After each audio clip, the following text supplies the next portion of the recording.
আমাদের বামপন্থী দলের লোকরা সে সরকারে থাকুক আর না থাকুক, নির্দিষ্ট নিয়মে পুলিশের অনুমতি নিয়ে বা কোথাও মহকুমা শাসকের অনুমতি দরকার হলে অনুমতি নিয়ে কর্মসূচি করে।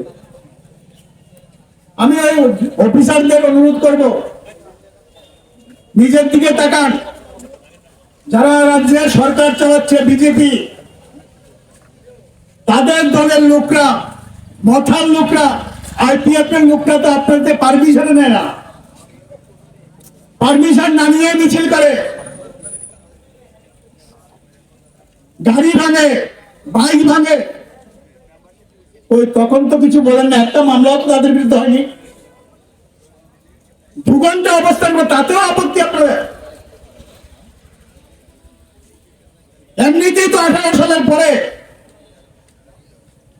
একদিকে বিজেপি দল, তাদের সমাজ বিরোধীরা, আর আইপিএফ কি মোটা, আর আপনারা যারা প্রশাসনের লোক আছেন মিলে বিরোধীরা যাতে কথা বলতে না পারে তার ব্যবস্থা অনেক জায়গায় করে দিয়েছেন।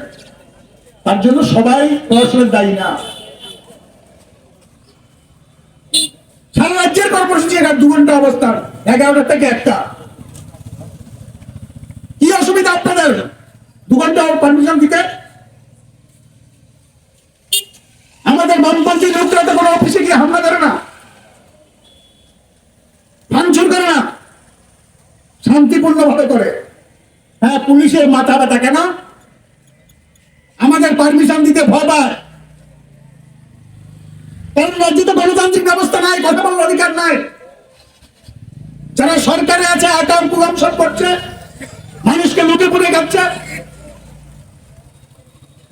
তারা তো কথা বলতে দিতে চায় না। তার জন্য কথা যারা বলে সঠিক তাদের উপর আক্রমণ, তার জন্য পুলিশের মাথা ব্যথা। রিপোর্ট সংবাদ প্রতীক্ষা।